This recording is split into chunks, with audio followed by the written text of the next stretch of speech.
आ रही है। हमको आगे कर दे रहे, खुद पीछे होता है। जय जय।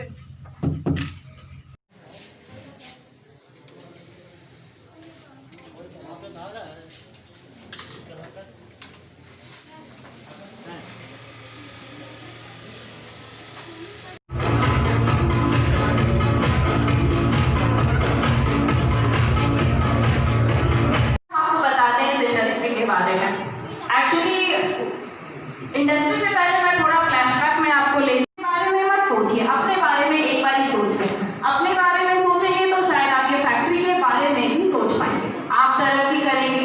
और अगर ये मैम यहाँ दिखेगा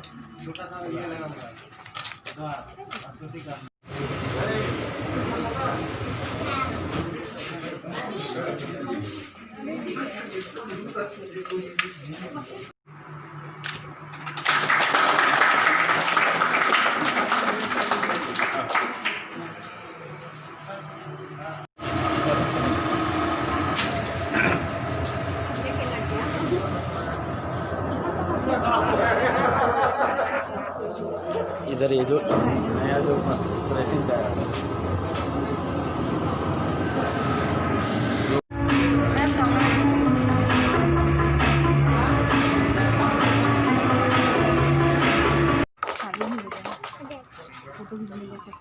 चले चले।